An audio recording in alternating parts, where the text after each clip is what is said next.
I really like cube aquariums, but due to their dimensions, they can be a little bit difficult to scape. Sometimes it just takes the perfect piece of hardscape to make the whole thing come together, and in this video, I found exactly that. Doesn't this piece of wood look exactly like a skull? For this build, I'll be using it as a focal point. I'm going to show you how I turned this 15-gallon cube aquarium into Skull Island, a beautiful low-tech aquascape that is built around this awesome piece of Pacific wood. I'll show you the process from start to finish, which fish I decide to add, and how the aquarium evolves over the first 30 days. I'm Lucas, and welcome to Terracotta Aquarium. Let's get started. The tank that I'm using for this build is a 15-gallon cube from Landon. It comes with a self-leveling mat, and I've added a white background.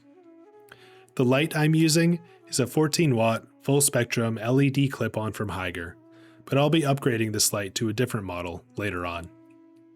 I'll be adding a filter after I finish the scape. I'm just waiting for it to arrive in the mail. I usually like to scape around the filter so I can visualize where it sits, so I'll make sure that I leave space for it as I work on the build. I've got a whole bunch of different hardscape materials to choose from, along with a few different options for substrates, sand, and scatter gravels. I've also got a bunch of plants waiting down in my storage tank. I don't have a complete plan of how I want this aquarium to look yet. I'm just going to start scaping and see where the build takes me. For the first layer of substrate, I used some leftover Seachem fluorite. This is a nutrient-rich gravel. I've chosen it because I've got a bunch left over from breaking down another aquarium. It's a bit expensive though, so you could easily substitute an inert gravel for this step. It's mostly there to bulk up the substrate and prevent any compaction of the nutrient layer over time. Having a layer of your substrate where water can flow through easily will make it healthier in the long term. For the next layer, I added aquasoil. This is fluval stratum. It's a great aquasoil that has consistently worked well for me. I went for roughly 3/4 of an inch on top of the fluorite. I intentionally left an open space at the front of the tank so that I could create a clean look with sand. I went with pool filter sands, adding about an inch coverage over the aquasoil. This will keep the nutrients locked down in the substrate and out of the water column. This will help reduce the chances of algae, especially in the startup phase. This sand has a nice off-white color and will create a lot of contrast when we add scatter gravel and stones to it later. With the substrate complete, I started playing around with the hardscape. I experimented with a few different types of rocks and different arrangements of the wood. This is Pacific wood from UNS. It's got a really natural look and a nice texture. One of the pieces really looks like a skull, so I'm going to try to keep that as a focal point in the scape. While switching out a few rocks, I made a huge mistake. I accidentally chipped the glass, right in the center of the front panel. I don't actually think this is a huge deal, it's just a chip and shouldn't turn into a full-on crack, but it was a sobering reminder that heavy stones will make quick work of a glass box. After spending a while on the hardscape, I eventually settled on this arrangement. Just a couple of rocks and 3 pieces of wood. When I set up a hardscape, I don't really follow any rules or anything. I just move the pieces around until they look good to me. At the end of the day, the only person that you need to please when you're setting up an aquarium is you. I do like to keep in mind the planting areas that I'm creating and the focal points that emerge as I go.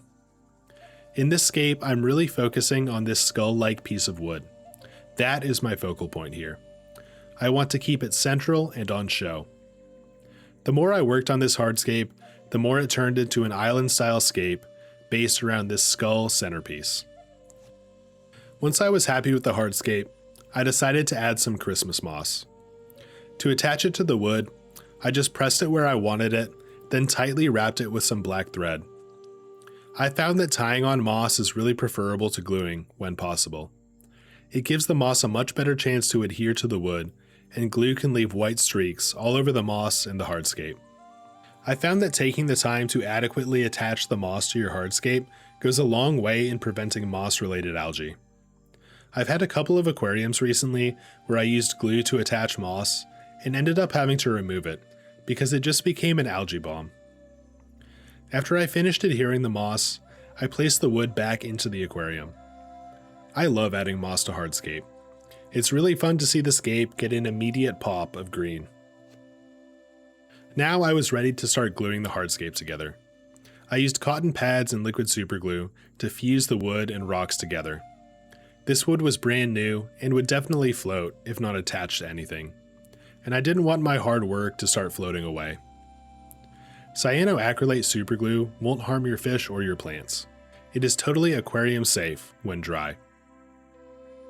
While the glue was drying, I started adding a few smaller stones to add more interest to the foreground.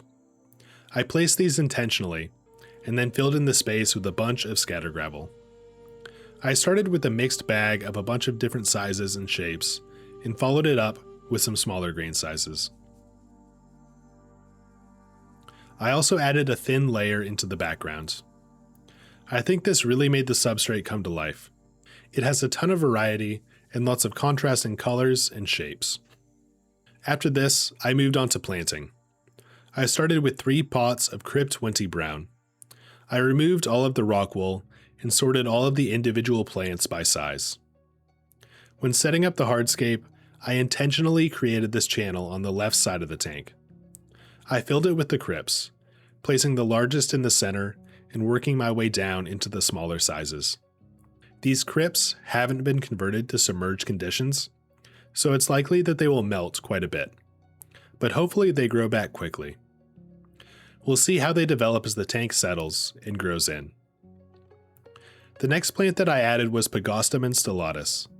These are all trimmings, so we're pretty short at the moment, but they should grow nice and tall.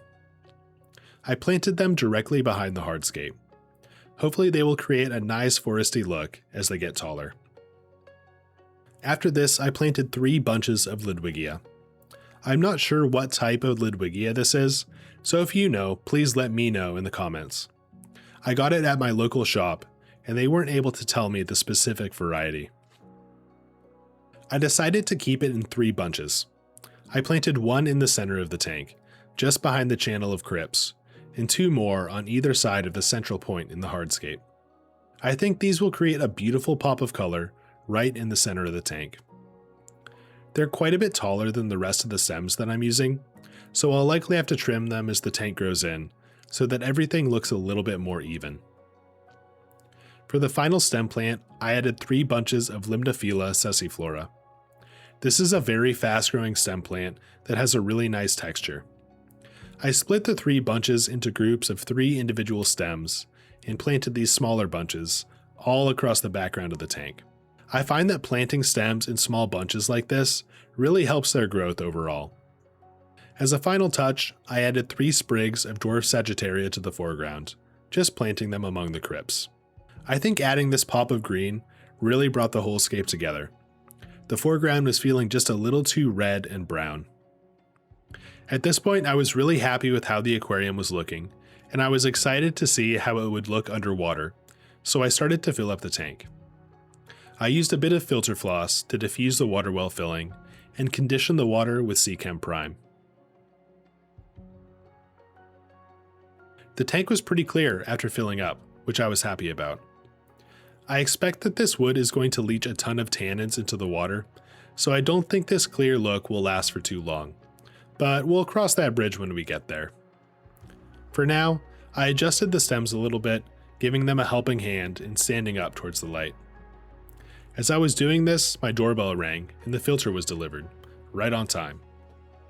I'm going to be trying out this Fluval C2.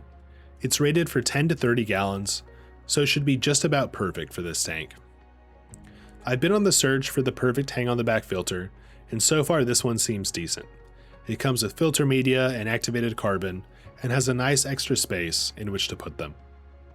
It's also got a pretty significant set of sponges. I set it up on the back of the tank and got it started. Then I added some Seachem stability to get the cycle started. Now it's time to let the tank settle. I'm starting the light on a 10-hour photo period, but I'll likely adjust this. I haven't totally decided which fish I want to add to the aquarium yet. I think I'll head down to the fish store and do some browsing, and then decide what to add in a couple of weeks after the tank matures. Which fish would you add to this aquarium? Let me know down in the comments. Now it's time to sit back and let the tank develop. Let's check back in a month, and we can see how the plants have grown and which fish I decide to add.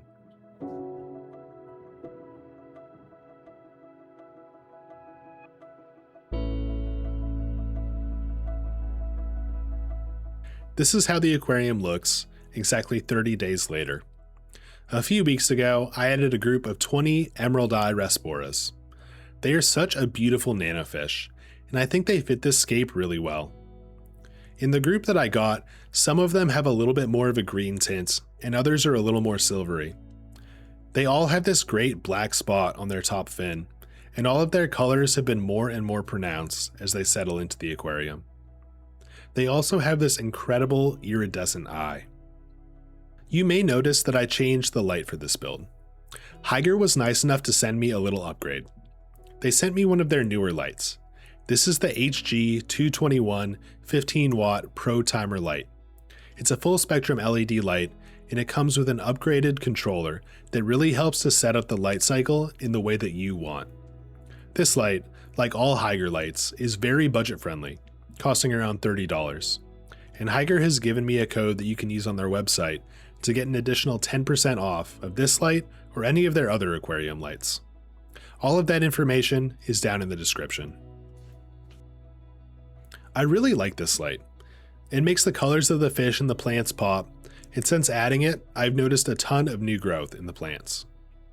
The aquarium is currently coming out of a diatom phase, so you'll see a little bit of algae on a couple of the plants. But I've slightly adjusted the photo period from 8 to 6 hours and added some floating plants. And since doing so, the diatoms have started to dissipate. All of the stem plants have been growing steadily, and now that we're out of the diatom phase, they're really starting to take off. The crypts haven't melted away almost at all, which is fantastic. I'm seeing some new growth in places, but I find that for me, crypts really take their time to start developing. The dwarf sag hasn't started spreading out yet, but it's only a matter of time. I find that once that plant takes off, it's just about unstoppable. The moss is algae-free, which makes me think that the wrapping method that I use is a success, and I'm seeing lots of new growth on it, which is great. I trimmed and replanted the Ludwigia to keep the stems at more or less the same height, and since doing so, it is just starting to see some new growth. I think that all of the plants are in the position where they're just gearing up to take off. It has been a pleasure to watch this tank develop and to see how the emerald eye Resporas interact with the home that I've made for them. They are such a fun little fish, and I feel like I can sit and watch them for hours. Thanks for watching. If you enjoyed this video, don't forget to give it a like and let me know what you think of this tank down in the comments. If you want to see what I'm working on next, I invite you to subscribe to my channel. It goes a long way in supporting me. Another big thanks to Hygger for sponsoring the light for this video. If you want to get the light or any of the other products that I used in this build, there are links for everything down in the description. Thanks again for watching, and I'll see you in the next one.